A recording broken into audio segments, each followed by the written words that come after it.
Hello, everybody. Welcome back to another episode of the ZMC Sports podcast. I am one of your hosts, Colin Veltri, and you're probably wondering where Zach and Matt are. They're still here, just behind the camera, because we have a special guest with us here today, the one and only Ella Giles. Ella, how are you today? Oh, I'm great. I'm happy to be here, finally getting on the podcast after trying for many months. Yeah, it's been a while. We tried to get you on before Thanksgiving, but you're finally here. So I've got a couple questions I want to ask you. So for the people that may not know you, could you just let them know, how did you first get into basketball?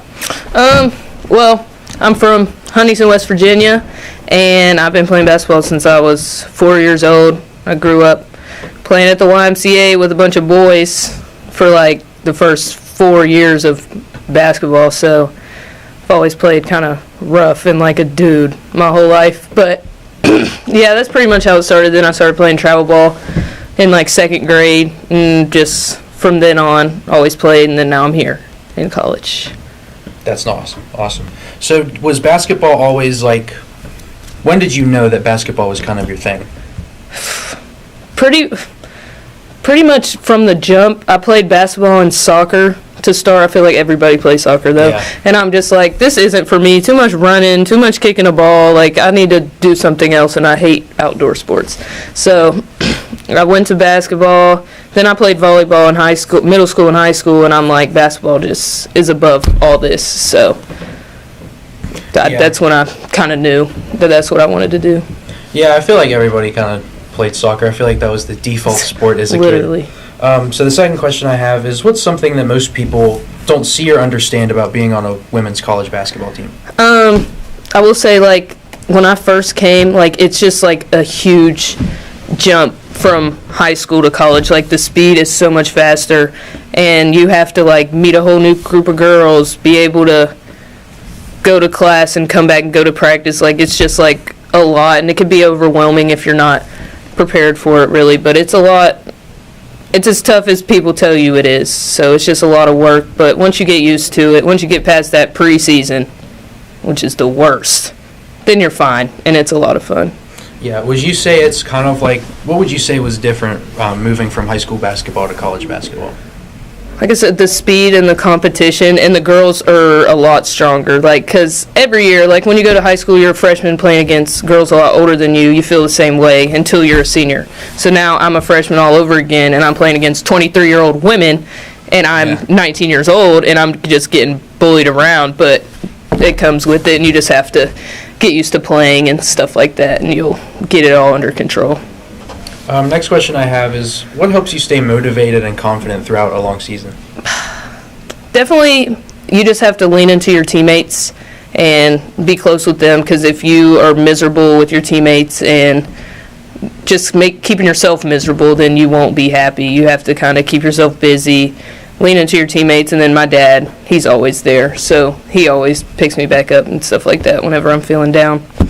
Were there any teammates you knew before coming into college? Yeah, I played with Drea Parker since I was in 4th grade. We played travel ball together, we played school ball together, so it was really nice coming up here and having somebody I already knew to be by my side, really. That's awesome. Next I have, you mentioned your dad. That kind of ties into this next question. Who's had the biggest impact on you during your basketball journey on or off the court? Yeah, definitely my dad, because he taught me everything I know. He taught me how to play. He's really smart. He's been a coach since I was born and way before. So he knows a lot of what he's talking about. So he's taught me a lot about basketball and how to view it and how to, grow and get better each and every time you get out on the floor. Did your mom have any other influence? Yeah, like for my confidence and my mental health, stuff like that, she's there. She never played basketball, but she played volleyball, so she understands, like, she has a competitive bone in her body, so she could push me to keep being better, and she's hard on me just like my dad is, but it's for the greater good, and they just want me to be as best as I can be. Yeah, I know when I played soccer as a kid, my mom was always the one she pushed me more, I think, than my dad, even though my dad was the one that played soccer. Yeah. So next is, when you think about the next couple of years throughout your college career, what are you most excited about, basketball or just life in general? I'm excited basketball-wise to keep like growing and getting in the flow of college, because like it is a lot of fun. Like when you're out there and it's moving at that really fast pace, it could just like it could be a lot of fun once you get used to it. So like as the years go on, I think I'll get more and more comfortable, and the game will just be a lot more fun the more I go until it ends. And then school wise, I really like school, so I'm just like excited to keep learning stuff for my major and like towards my future career and my goals. And I'm just excited to see where I could go with all of that. What would you say is the most interesting class you're taking right now, or just what you've taken so far? Any of my TV classes with Chris Lee. Yes. He is a character, but he makes the class a lot of fun while like teaching us how to do stuff. And I just feel like that's the most hands-on class I have, and that points me in the direction of what I want to do when I get older. So yeah, I agree. I love Chris. I think he does the best job at teaching you the hands-on stuff. Also Feaster. I like Feaster. I like him for the more like background information. I feel like Chris Lee's just like straight hands-on. Like he doesn't want to sit down and lecture you, but if you're looking for a good lecturing teacher, I think Feaster's the best option for you in the media field. I agree. I like how it's kind of split up that way. So I guess these two questions are kind of similar. Within the next 3 years before you graduate college, what are some things you really want to accomplish? I want to get some like internships in me and stuff like that, and I really want to like in the future, like my dad is friends with one of the sideline reporters in Atlanta for the Hawks. So one day I'm really hoping to get to like shadow him one day, and he could like talk to me about stuff like that, so I could, you know, kind of learn and get a foundation of where I want to start with my career. So just doing more hands-on things in front of the screen and stuff like that to get me more comfortable. So have you always been an Atlanta sports fan? Yes. And how'd you get into that fandom? Because my dad's from Atlanta, so just kind of I was like born into it, and then fell in love with. I'm mostly like locked in on the Hawks because, you know, I play basketball. Like I'm really in tune with the Falcons, and the years the Braves were good going to the World Series, I was like really onto them. But back when I fell in love with Jeff Teague from a very young age, and that just made me like love the Hawks. And then Trae Young came in, and it was a whole different story, and now he's gone. So I just have to, hopefully Jalen Johnson can, you know, take us to where we need to go, because he's now our only hope at this point. But yeah, I've always been an Atlanta fan. Yeah, I saw Trae Young went to the Wizards. Even though I'm not much of a basketball fan, I still get some of the news. Finally, what are some pieces of advice that you would give to younger athletes who want to chase their dreams? Maybe not just in basketball, but just sports in general. I'd say just keep going. Like as much as hard life can get, like you just have to keep pushing through, and like you'll feel better at the end of the day. And like if you have problems mentally trying to get over humps, and like you get burnt out, you do stuff like that, you just have to try your best to keep a positive mindset and keep it going, because sports can always get you out of the like deep mental hole you're in by keeping you busy and stuff like that. So just continue to try to get better and never give up, really. That's a cliche to say, but it's true.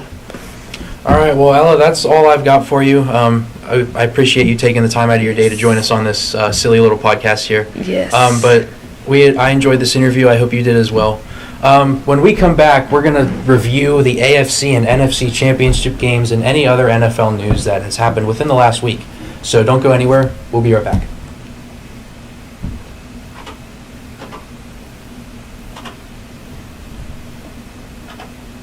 Want a career working with animals? Check out the Zoo Science Thank you. I enjoyed that. program at West Liberty University. With over 300 animals on campus, dedicated lab spaces, fieldwork and internships, and a partnership with the AZA-accredited Oglebay Good Zoo, you'll get hands-on experience with reptiles, amphibians, and mammals. Our unique program has everything you need to start an exciting career as a zookeeper, researcher, or conservation scientist. Find out more at westliberty.edu/zoosci. From humble beginnings in 1837, West Liberty University has been home to thousands of students. Whether you're a recent high school graduate or looking to complete a college degree later in life, starting your educational career at West Liberty University will be the catalyst for your future. This is a place where you will discover who you are and where you belong, surrounded by lifelong friends and a supportive faculty and staff. Start your journey home at westliberty.edu.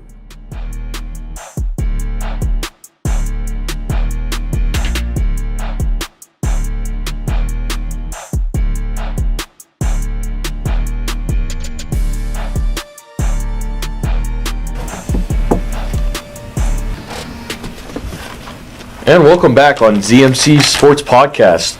I'm Matt Wright with Zach Golden and Colin Veltri, and we're going to be talking about this time after the interview that we had. We're going to be talking with reviewing the AFC and NFC the championships. So we're going to start with the Broncos and Patriots. What we had towards the end was 10-7 Patriots winning towards the end after that snowstorm that they had.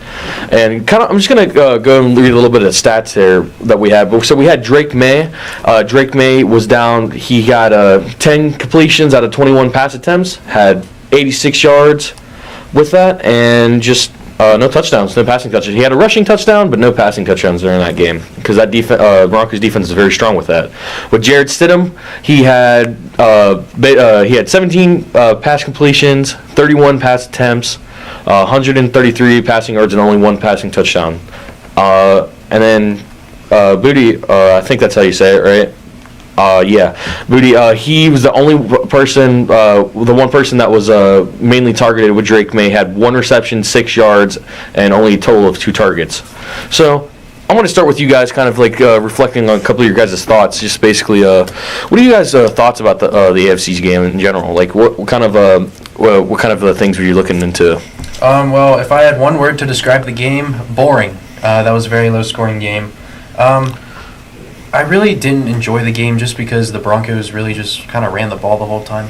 I get Jared Stidham. He hasn't played in a while, so I guess you really wouldn't expect him to be confident to throw that many passes. But I really wish he threw a little more because I wanted to see more action in that, especially in that high stakes of a game. Mm-hmm. The Patriots, they have 40 playoff wins.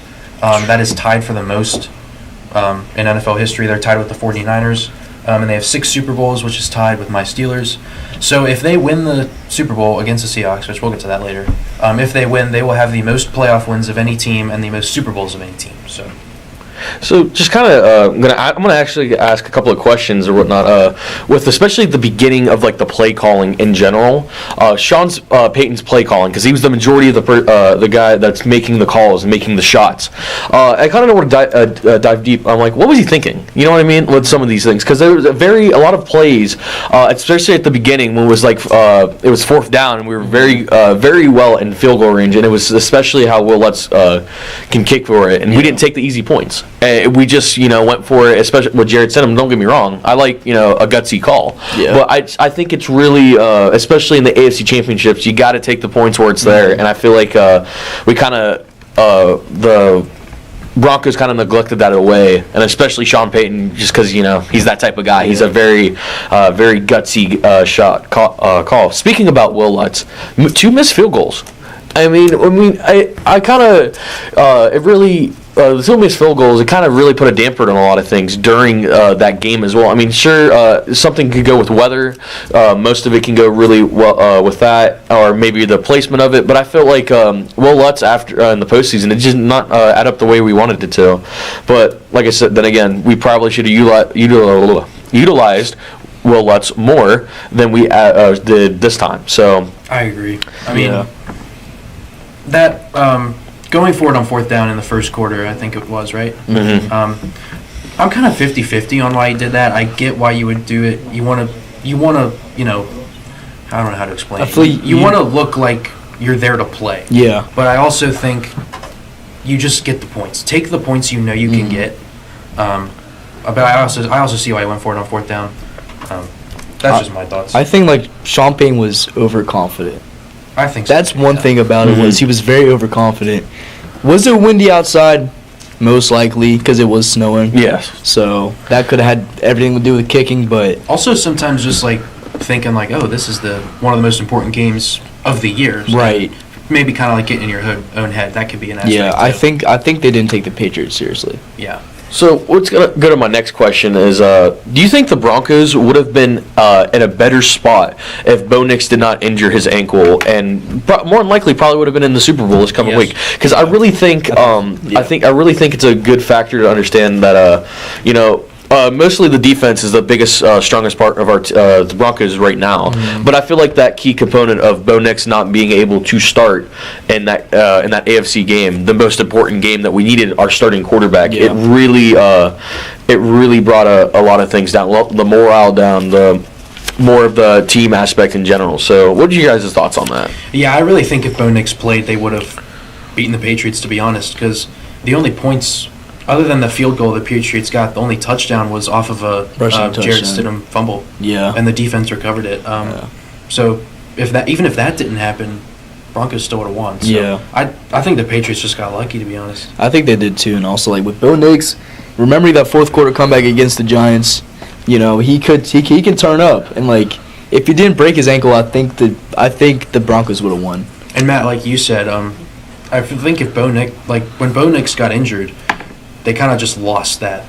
They lost that spark. They lost that spark, and they lost their energy. Yeah. Or morale. Yeah. Yeah.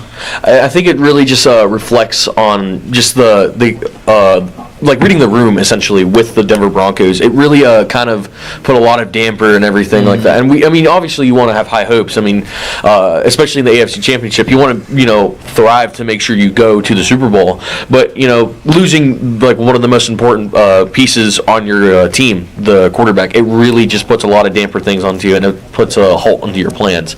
But hopefully next season we can kind of see what they're going to go to, especially with now we're finally, not we, but the Broncos are finally, they're broke free from the Russell Wilson contract. So now we have some more money to be playing with to either extend a couple of these guys that we need, or extending more of or getting more pieces for the Denver Broncos offense, because that's exactly what I think that's going to be looking forward to them. But this is going to lead to my last question. Going to take a little bit of stab here with the Patriots here. I'm like, Drake May, a lot of the concerns that I've had, especially in the postseason in general, and this is odd numbers to look at. So, of all the games that he's played in the postseason, he has 43 completions with only 77 attempts.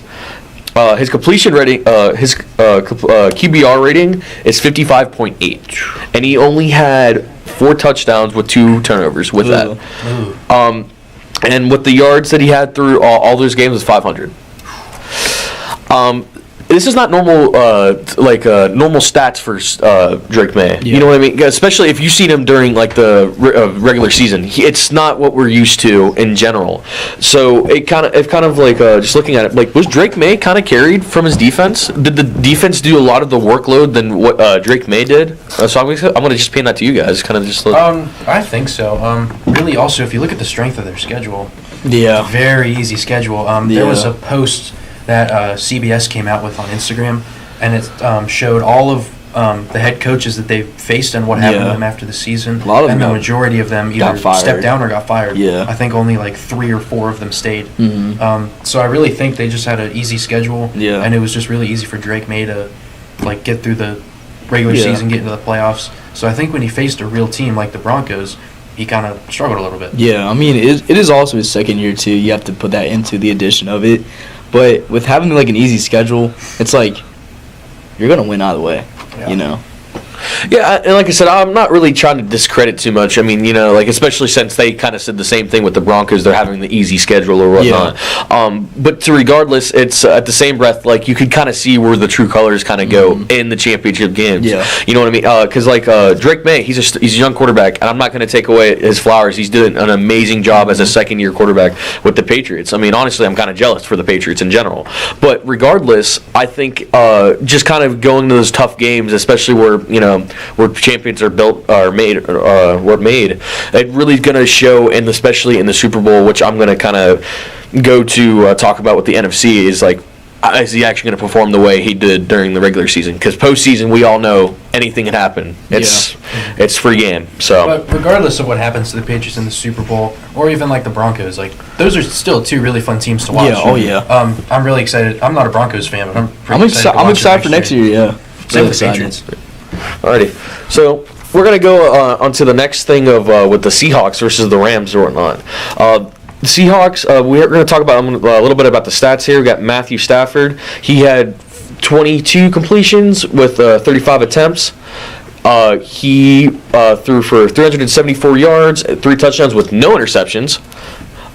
Sam Darnold, he had 25 completions with 36 passing attempts, 3 touchdowns, and yet no interceptions for him as well.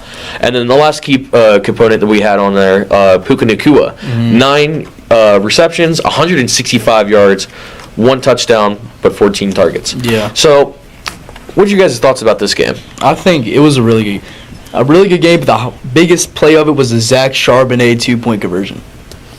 It was like a dead play until, I guess, they reviewed and Zach Charbonnet got the 2 extra points to help the Seahawks win.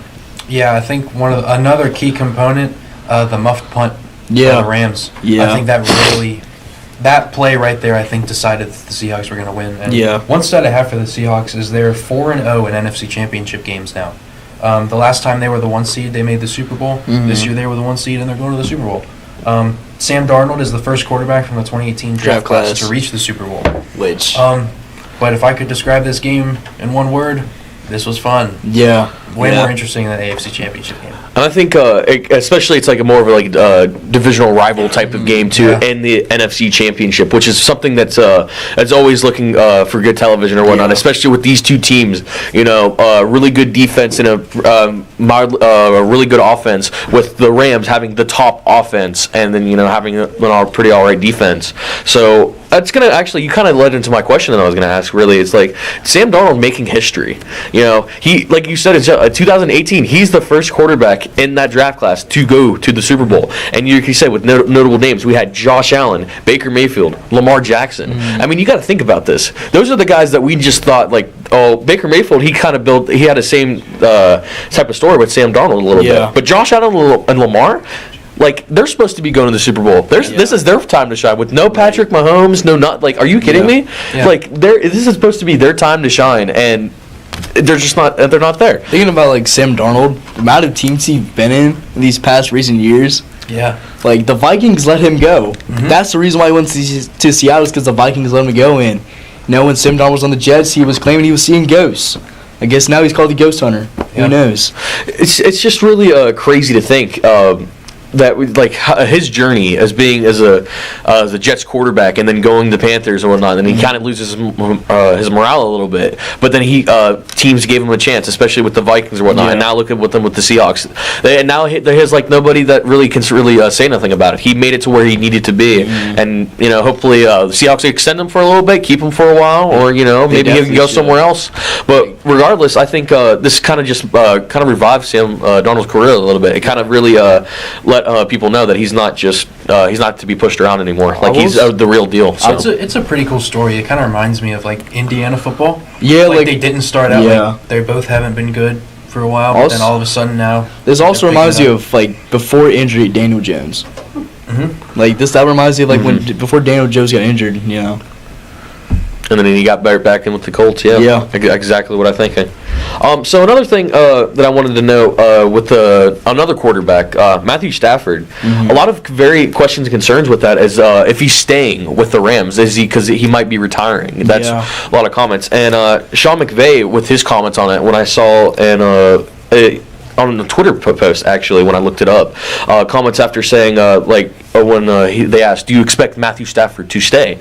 And he's like, yeah, I mean, if he still wants to play. And then he didn't really don't know if I want to blow it out of the proportion too much, but he kind of was like, what kind of question was that? You know what I mean? Yeah. He didn't, I didn't think he got offended, but I think he kind of was just like, that's an odd question. And it's just really, I don't know. Do you want Matthew Stafford to play? Yes, you want to have Matthew Stafford to keep going and keep playing, but you're not gonna beg for him. If it's the time to go, it's time to go. Yeah. So. I mean, he's 37 years old and he's got a Super Bowl. Yeah, I mean, he's definitely most likely will win the MVP as well. So that's also too. But what do you guys think? Do you think he stays? I think he stays. He definitely should. I think he probably has one more year. I think he has another shot to go to the Super Bowl at least one more time and maybe go try to win it. That team with the offense in general, with them bringing Devontae Adams onto their Puka Nacua, we all know what he can do. Yeah. and get some the rookies in there, especially Blake Corum. He's another good piece to look for him as well for the offense. And like I said, they also have a very young defense, so they're definitely still building it up in general. So. But that kind of Zach, you kind of led to my other question too.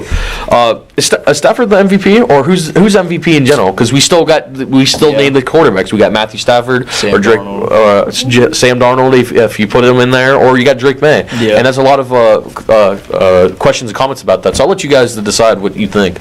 Well, I think it could be Matthew Stafford, but I think really the other candidate is just who's going to win the Super Bowl. Yeah. I think Sam Darnold's definitely in the running now, especially being the first quarterback from the 2018 draft class, and really just building that team from the ground up and taking them to the Super Bowl. I think, I don't know. It's like the MVPs are always quarterback heavy. That's the thing about it. And, early on you got Jonathan Taylor, MVP race.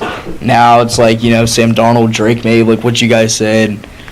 Like Matthew Stafford, But realistically, I think it's going to be Matthew Stafford because his touchdown to interception ratio with the amount of passing yards he has is absolutely insane.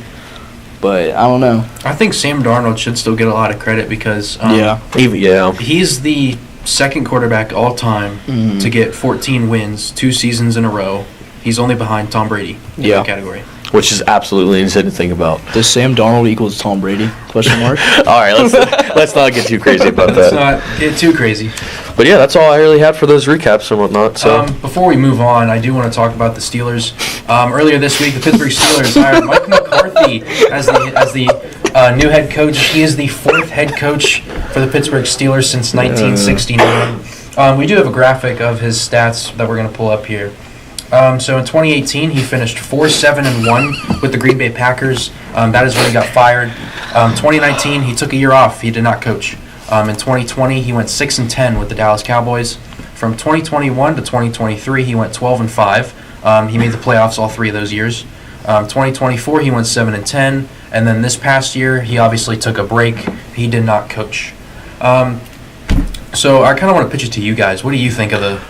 So let me just get this off the table. What the heck? You know what I mean? What are we doing? Man. You know what I mean? I'm not a Steelers fan. I don't care for the Steelers. I mean, you know that. You know how I feel about that. Yeah. But how are we going to go from one head coach to having a 10-7 consistent seasons that is showing with McCarthy, and then we're just going to with Mike Tomlin, and then we go off that and we want to build a new narrative or a new chapter for them. Yeah. But then we just go with another head coach that does the same thing. I'm not discrediting Mike. He's a good coach, but what I'm saying is if you want to be able to get back to what everybody knows what the Steelers are, the championship level that we know they can bring, why are we having the same consistency that we're bringing to this team? It makes no sense to me. It really just it's just kind of beating a dead horse, essentially, and you're just gonna keep doing the same thing. You're gonna expect more results. You're just gonna get the same thing. It really doesn't make sense to me. But then again, it's a lot of things, and then the NFL doesn't make sense to me. Yeah. But it's really confusing, and it's like I said. For the Steelers to go back to where I think, in my opinion, is you got to have bad years. You got to have those bad years. You got to have those rebuild years. And I don't think bringing Mike McCarthy is going to help you do that. I think more in general, what you needed to do is kind of just like find a new young head coach to kind of go out there. There's a bunch of head coaches that were named out there with Kevin Savinsky, with Mike McDaniel, if you wanted to. Chris Shula was the top favorite. Also, the other Rams coordinator, Shieldhouse. Yeah. He was also a favorite. But I want to give some McCarthy stats. Again, I don't want to discredit the guy. His record proves that he's a winning coach. 174, 112, and 2 all-time record. That's he won 60.8% of his games. He went a perfect 500 in the playoffs with an 11-11 record. His only Super Bowl win was Super Bowl 45 with the Green Bay Packers against Pittsburgh Steelers. Again, I don't discredit Mike McCarthy. He's a good coach. He's from Pittsburgh. But I really just wonder what was going in Art Rooney's head when he made this hire. I agree with what you said 1,000,000%. I even said it in the last episode. I think for the Steelers to get back into contention, they need to have that 3-14, 5-12 year, so they can get that high draft pick and get a high-level quarterback instead of settling for the 20th or 21st pick every year. Yeah. Also, Mike McCarthy is 62. Mm-hmm. You know. That's another thing. Yeah. I mean, the Pittsburgh Steelers want to hire a coach every 20 to 30 years. Yeah, they want to hire a coach that's going to coach for 2 decades. Yeah. Not for 5 years and then Right. keep hiring new coaches. The Steelers don't like doing that. So getting a 62-year-old man to coach the team, really preposterous if you ask me. I mean, at least he's a Yinzer. That's all I could say. Yeah, at least he's that. a Yinzer, so we'll give him a chance. And he won a Super Bowl. My thing with that in general too is what the Steelers kind of need to do is they need to be comfortable with the uncomfortable. You need to be able to have those types where you're just going to be it's you know what, we're not going to do the best or whatnot. We're just going to go try our best and go what we need to do and get business done, and then either trade away some good players, which I said in general from the last episode they should have traded some of the key players like T.J. Watt and get some good picks out of that. But now they're kind of just they're just in the rough right now, and they're kind of stuck. They're at a stalemate, and so we hopefully for just my perspective and saying it, hopefully we can see what they going on for next season and see what you guys get in the draft, and let's see what we can go from there, and that's all we can do, and that's all we can hope for y'all. So we'll get the 21st pick again. I mean, you guys, this year's draft, you guys do have the 21st pick. Yeah, so. I mean, again, like you said, I really think we should have traded T.J. Watt to get more assets. Yeah, that's the key thing. Trade your really good players to get younger assets because you want to keep the team young. You want a fast, you want a strong team. Yeah. Right now the Steelers are really old. Yeah. Cam Hayward's almost 40. Yeah, Aaron Rodgers.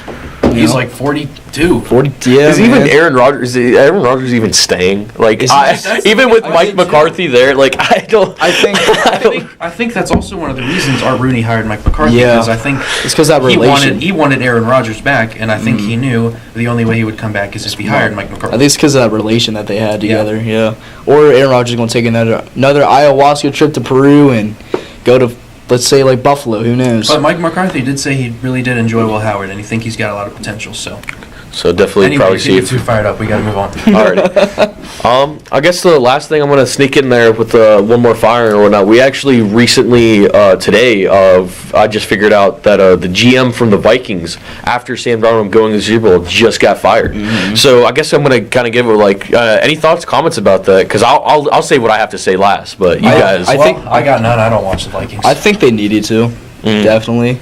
I mean, the Vikings, they haven't really done much.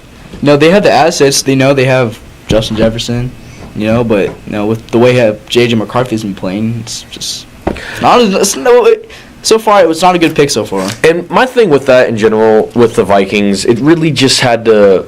I think something had to change with the GM, especially first of all, they had Sam Darnold and Daniel Jones. Right? Yeah. Two quarterbacks, especially before Daniel Jones got hurt, he really brought out the Colts the best, the ability to what they were. And Sam Darnold, he's in the Super Bowl. Yeah. I think that decision to putting into your rookie quarterback, maybe you could mentor him a little bit, but trusting somebody that hasn't played a snap of football since Michigan kind of was just I don't know. And especially when you have one of the top receivers in the league, Justin Jefferson, Jay Jettas, you're really kind of wasting his career just a little bit. In my opinion, it really is just you got to make sure that you utilize him to be, because I think he's a player that could be in a championship team.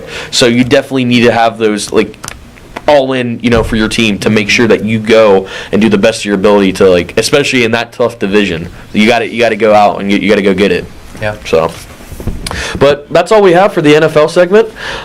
The next segment, we're going to go into NHL, and I'll start with Colin with his stats, and then we'll go with more on that. So stay tuned on ZMC Sports.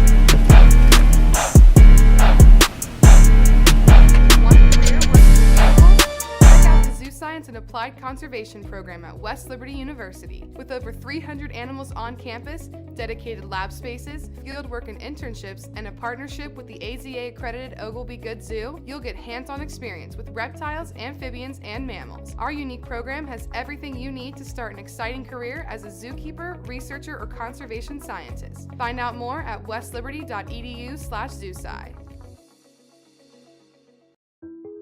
From humble beginnings in 1837, West Liberty University has been home to thousands of students. Whether you're a recent high school graduate or looking to complete a college degree later in life, starting your educational career at West Liberty University will be the catalyst for your future. This is a place where you will discover who you are and where you belong, surrounded by lifelong friends and a supportive faculty and staff. Start your journey home at westliberty.edu.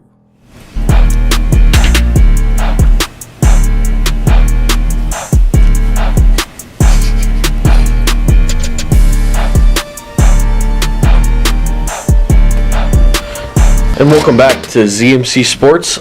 Matt still, and we're going to go right into the NHL segment, and I'm going to talk about a little bit about the Colorado Avalanche record right now. So the record right now, this is not updated from the past 2 games, but we had the Avalanche had 35 wins, 6 regular losses, and 9 OTs. With their stats, with the top players that we had, these are still not updated from the last games that they've had, but we had Nathan MacKinnon in this season, in the 2024-2025, he had 38 goals, 2025-2026 coming soon, 38 goals, 50 assists, and he has 88 points right now in the season. With Scott Wedgwood, one of our the goalies that is starting this time, he has 20 wins and 3 losses in his career, the 2025 season.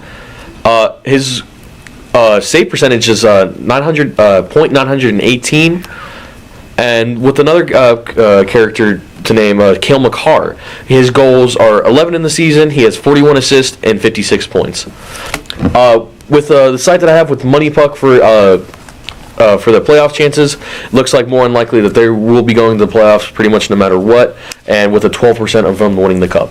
So, Colin, I'm going to kind of pitch it to you and kind of just talk a little bit about the Avalanche in general, what your thoughts, comments about it, about them. Well, since the last time we talked about hockey, the Avalanche are still number 1 in the league. 79 points, 35 wins in 52 games, only 8 regulation losses. That is the least in the league, or fewest regulation losses in the league, I should say. And they have 9 losses in overtime and a shootout. Like you said, they have a 100% chance of making the playoffs, regardless of what happens. Mm-hmm. It's pretty remarkable. Last year, I think they made the playoffs. They were good, but they weren't as good as this year. Mm-hmm. Yeah, I mean, it's pretty awesome. I do want to talk about the Penguins. Penguins balling out. Yeah. It's finally get back to where they was. Yeah, there we go. According to Money Puck, they have an 84.6% chance to make the playoffs. Who's on? At the beginning of the year, they had a 5% chance. So they're really balling out. Yeah. They're 10th in the league right now, 2nd in the wild card division. Mm-hmm. They have a record of 27, 14, and 11. They have 65 points in 52 games. Mm-hmm. I mean, they're running it. Yeah, they are. For some reason, every time the Penguins fire a head coach and hire a new coach, they just know how to ball out. Oh, my wolf. If only the Steelers were able to do that, but... Only the Steelers could do that. But anyway, so last night the Pittsburgh Penguins got their 5th straight win against the Chicago Blackhawks with a final score of 6-2. That was their 10th win in the month of January. And the last time that happened was January of 2022, which was the last year they made the playoffs. Wow. So... What a turnaround for the Penguins. Yeah. They're 12-7-7 at home, 15-7-4 on the road, a plus 21 goal differential, which is 4th best in the Eastern Conference. So this team, I mean, I feel like were you going to ask me the key players? Yeah. I don't even say there's really any key players. I think the 2 I think we got keys. We gotta look at this jersey, guys. Oh yeah. Yeah. You gotta look. No. The one and only Chris Letang. He's like 38 or 39. Hog still got it. One of the best defensemen all time, I personally think. Not only for this franchise, but for the NHL. But anyway, back to the Penguins. In general, I think the 2 key people who have really helped build this stacked team right now are the head coach, Dan Muse, new head coach, and then our general manager, Kyle Dubas. I mean, it's pretty remarkable that in 3 years, Kyle Dubas already knows this offense, already knows the defense, already knows the special teams, and already knows what this team needs in order to contend. I mean, it's pretty remarkable. And some of the trades I've seen, I've kind of questioned myself, and they've been real head scratchers. Like, what is he doing? And then you see them perform on the ice, and you're like, okay. Yeah. But a key player, Ben Kindle, he's been playing amazing. Blake Lizotte, he's been kind of running that 4th line. I mean, the Penguins are just... The only thing I can say is they're really good right now. and I really want to see them in the playoffs, and I really want to see them do good. I guess I'm gonna kind of ask you something like what's from like now they're just gonna like what are they gonna keep doing to keep that like consistency kind of going? Like what's gonna keep them driving to keep going in the right direction? Because like that's inevitable. You're gonna lose some games. You're gonna have some bad calls or anything like that. It's not gonna go the way you want it to. But what's gonna be like that consistency for them to keep going into the right direction and see like how far they can make it when they go to the playoffs and hopefully it won't make it go further than just the wild card spot. I really think the biggest thing is defense. Obviously before the Christmas break the Penguins just kept blowing leads, and I think they just got too comfortable and they wouldn't step up on defense.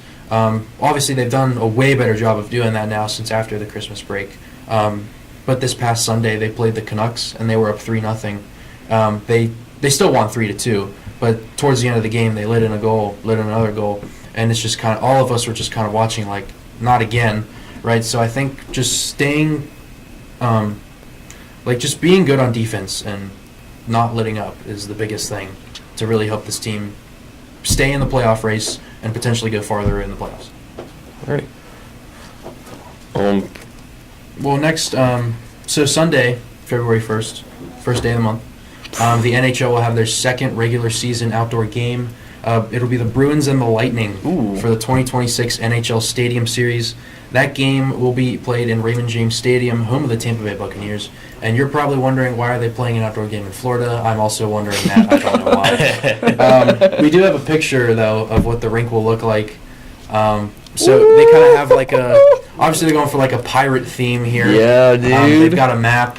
Some of the names are even like related to the teams. You saw Thunderbug Cove. He's the Lightning mascot. Mm-hmm. You have Kucherov Cove, I believe, is what one is called. Also, Kucherov. like Tampa Bay. Yeah. Mm-hmm. It says Tampa Bay right there. So. This kind of reminds me, if you were playing NHL, it kind of reminds me of Three's Eliminator kind of arena. It kind of looks like I'm out there going to be playing with my defensive build on there. But no, it looks a really nice. That's sick. That really looks really cool. And you said on February 2nd? February 1st, this Sunday. Okay. Okay. It'll be at 6:30. It will be on ESPN. I think that's just the Stadium Series logo. I think that's the coolest and best one that we've ever seen. Mm-hmm. Obviously, I wish the Penguins were playing an outdoor game. And it's also it's in Raymond James Stadium too. It's like you're playing hockey in Florida. That's like unheard of. Yeah. Good thing the NHL has the cooling system under the rink, so that helps them play anywhere. Oh yeah. We do also have a picture of the jerseys of what the jersey matchup will look like. Tampa Bay will be wearing blue. So they have TBL, which is their abbreviation, Tampa Bay Lightning. Yeah. And you can see those strokes in there. That's just Lightning. Yeah. Boston Bruins kind of went with one of their older logos. Mm-hmm. Obviously, they went with yellow. Yellow versus blue. I'm glad they went with a color versus color matchup. Like it's like reminds like an NFL color rush. Yeah. I think the NHL is trying to do more color versus color jerseys, which I agree, because when you have a white jersey on the ice, it can sometimes get confusing. What does the A mean on the jerseys? Alternate captain. Okay. With the Boston ones, I guess my only concern is kind of like the bear on there. I wish it would kind of be like more, just like more of like a kind of like their kind of like a look, because like that's like one of their big mascots or whatnot. So you kind of want that. I guess they went like sweet and simple, so I guess that's fine. But I feel like if it's like a pretty decent and good game, you want something flashy, So before we get out of here, I will read the stats for these two teams, and we have graphics as well. Both of these teams are in the Atlantic Division, so it'll be kind of like an Atlantic Division rivalry matchup. Mm-hmm. So the Boston Bruins are 5th in the Atlantic Division. They have they're 26.8% on the power play. That is 4th best in the league. The Penguins actually have the 3rd best power play. So hey, there you go. The Bruins have a 77.6% on the penalty kill, 26th in the league, so not as good.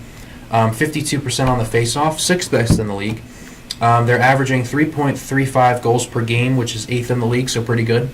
And they're averaging 3.09 goals against per game, which is 18th in the league, so not good, not bad, just kind of right in the middle.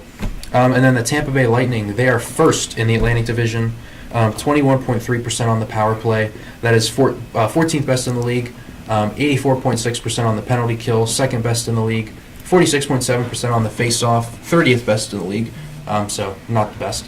3.46 goals per game, which is 2nd best in the league, and then 2.48 goals against per game, which is the best in the National Hockey League right now. Well, I guess like the last question I'm going to ask then basically is just what's your prediction? What do you think's going to win? Lightning. It's technically a home game for them. Yeah. Also, they're first in the Atlantic. I think they're just kind of also not running just that division, but that conference as well. So I'll say Lightning 6-3. Yeah. 6-3? Yeah. I'll probably just go make it a little interesting. We'll do 4-2. I'll do 4-2 Tampa Bay. Yeah. We're not hockey fans, but it's always fun to look at these matchups, especially outdoors. Oh, yeah. And I think that's it, guys. That's it. That's Alrighty. episode 7. That is the end of the episode 7 on ZMC Sports Podcast here. More than likely we're going to have another interview, and I think I'll be hosting that one, and then we'll be going to preview the Super Bowl that we have and any other sports that we're going to be talking about. So thank you guys so much for watching on ZMC. We'll see you next time.